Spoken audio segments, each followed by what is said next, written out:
Welcome to Fear Forge, a space dedicated to sharing those paranormal or unexplainable stories that many of us have experienced. Whether it's something we saw, heard, or felt, these are the stories that stay with us, not because we fully understand them, but because of how they made us feel. Fear, confusion, or even an eerie sense of calm. One thing is certain, the feelings were real. Tonight is a special occasion as we celebrate reaching over 20,000 subscribers. Thank you so much for your support. This special episode is our way of giving back to you, the community that has made Fear Forge what it is today. So, as always, grab your favorite drink, sit back, and let us accompany you in whatever you're doing, whether you're relaxing or looking for an escape from the rush of the outside world. Together, we'll explore the chilling stories from morgues, where the inexplicable often feels just a little too close for comfort. Now, let's dive into our first story, where the walls of the morgue hold more than just the dead. Sometimes, they seem to hold secrets too. Story 1. Ernesto Zavala had worked in the morgue for over a decade. It wasn't a job for everyone, but it suited him. The quiet, the routine, the precision of the work. These were things Ernesto found comfort in. He'd seen things that would make most people's skin crawl, but to him, it was just another part of life. Or rather, the end of it. At least, that's how he used to feel. Over the years, he had grown familiar with the rhythms of the morgue, the ebb and flow of bodies. But there was one particular time of the year when things always felt different, when the air grew heavier and docile. One evening, while working late, Ernesto noticed that the temperature in the morgue had dropped significantly. The place was always kept cold, of course, but this was different. It was the kind of cold that seemed to crawl under your skin, making you shiver from the inside out. He checked the thermostat, but everything was normal. Still, the chill persisted. As he prepared a body for autopsy, he couldn't shake the feeling that he was being watched. He glanced around the room, half expecting to see one of his co-workers playing a prank. But there was no one. The feeling intensified as he continued working, the hairs on the back of his neck standing up. He forced himself to focus, dismissing the sensation as a product of his tired mind. But deep down, he knew this was something different. The body he was working on was that of an elderly man, someone who had passed away quietly in his sleep. There was nothing unusual about the case. Yet, as Ernesto moved the body to the cold storage, he felt a strange pressure in the air, as though something was pressing down on him. He hurried through the task, eager to get out of the morgue for the night. That's when it happened. As he closed the door to the storage unit, he heard a soft whisper. At first, he thought it was just the sound of the door creaking, but then it came again. Faint, indistinct, but unmistakable. A voice. Ernesto froze, straining to hear more. The whisper seemed to come from behind him, but when he turned, the room was empty. He stood there for what felt like hours, his heart pounding in his chest. There was no rational explanation for what he had heard, but he couldn't deny it. Shaken, Ernesto finished his shift in silence. He didn't mention the incident to anyone. After all, what could he say? That he heard a voice in the morgue, he knew how it would sound. But as the days went on, the feeling of being watched only grew stronger. More bodies arrived, and with them came an unsettling sense of being surrounded by something unseen. Ernesto's co-workers began to notice it too, though none of them spoke about it openly. They would exchange nervous glances, mutter about how busy the season was, but no one dared to voice what they were really feeling.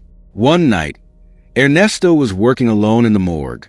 The others had gone home, leaving him to finish up a few tasks. As he cleaned one of the tables, he suddenly felt the hairs on his arms stand on end. The room, already cold, seemed to drop another few degrees. He looked up and saw nothing, but the feeling of being watched was stronger than ever.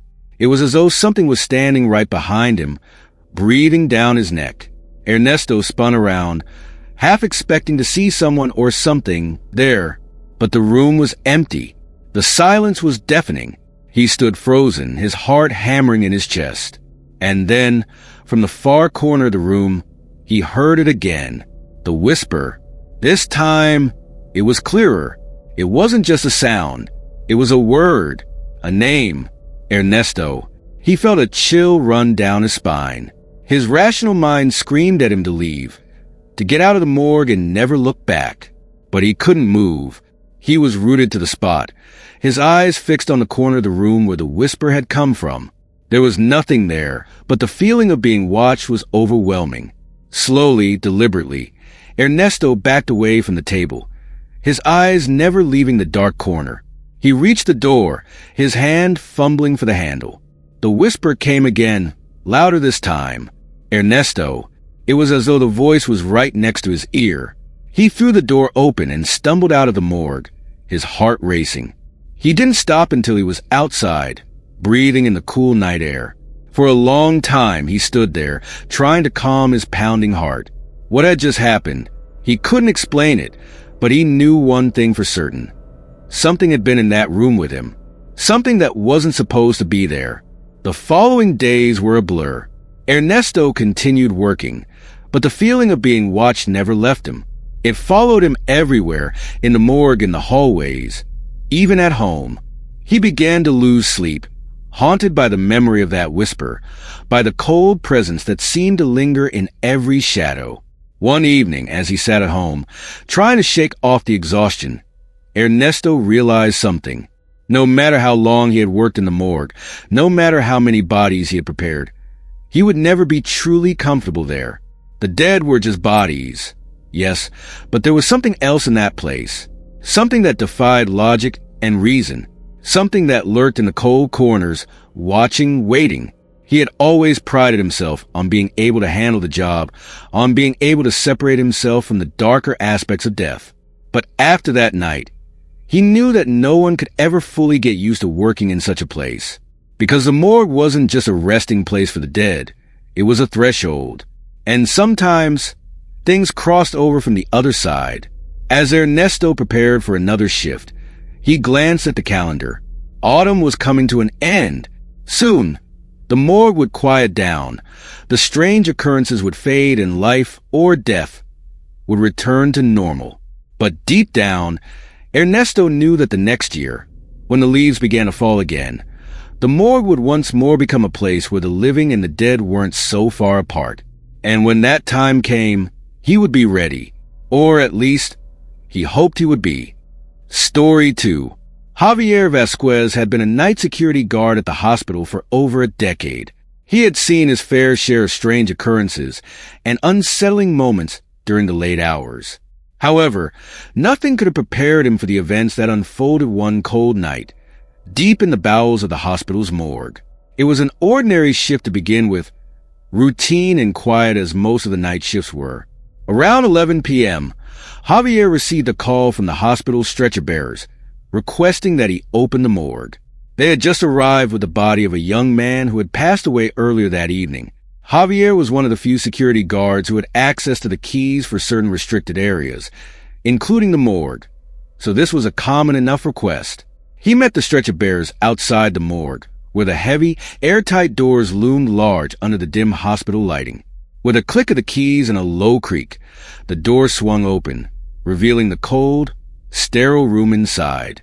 The stretcher bearers wheeled in the body, a young man no older than 25, covered in a white sheet. They completed the necessary paperwork, placed the body on a metal slab, and then left. Javier locked the morgue behind him and resumed his usual rounds. It was just another part of the job. A few hours later, around 2 a.m., Javier was taking a short break in the staff lounge when his radio crackled to life.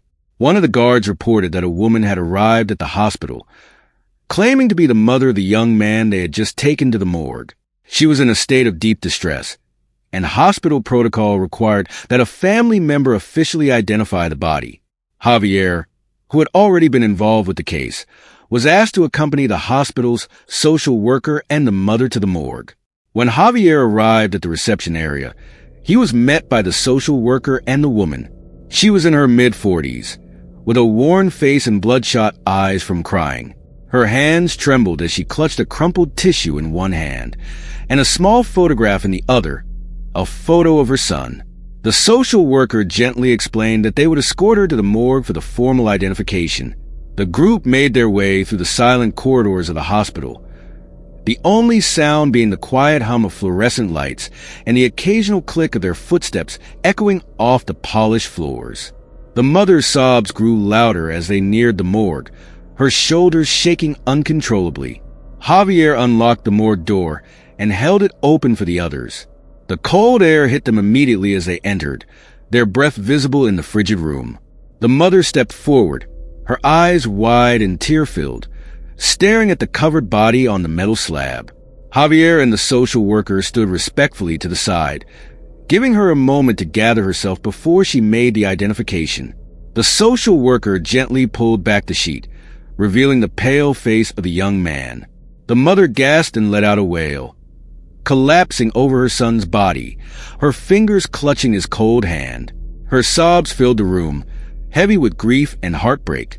Javier looked away, giving her privacy as best as he could in such a setting. Then something strange happened. The mother lifted her head slightly, her eyes widening in disbelief. She placed her ear against her son's chest and stayed there for several moments, completely still. The room went eerily quiet. The next moment, she jerked upright, her face pale with shock. "He's breathing," she cried out, her voice trembling with both fear and hope. "My son, he's breathing. You have to help him." Javier felt a shiver crawl down his spine. He had been standing just a few feet away and had heard nothing but the woman's sobs. He exchanged a quick, concerned glance with the social worker, who tried to calm the woman. "Ma'am, I know this is difficult, but your son passed away earlier tonight," the social worker said in a soft voice. "I'm afraid." "No," the woman interrupted, her voice rising in panic. "He's not dead. I heard him breathing. Please, you have to help him." Javier's heart raced as he stepped closer. He had seen enough grieving families in his time to recognize denial, the overwhelming desire to believe that their loved one was still alive. But there was something about the intensity of her reaction that unsettled him. He cautiously approached the body, listening carefully for any sign of life. There was nothing. No rise and fall of the chest, no heartbeat. Nothing. But then, just as he was about to step back, he heard it. A breath.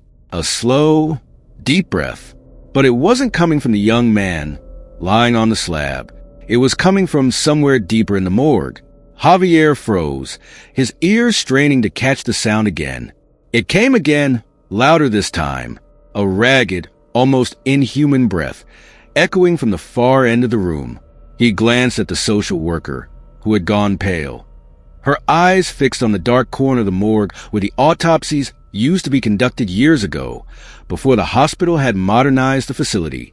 The breathing grew heavier, filling the cold air with an eerie, rhythmic sound. Javier could feel the temperature in the room drop even further, the cold seeping into his bones. His instincts told him to leave, to get the woman and the social worker out of the morgue immediately. But the woman was still by her son's side, her eyes wide with terror, convinced that her son was alive.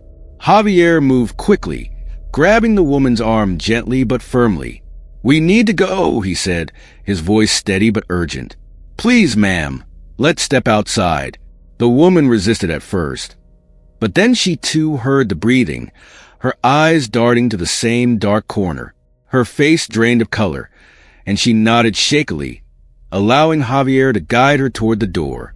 The social worker was already at the exit, her hands trembling as she fumbled with the door handle.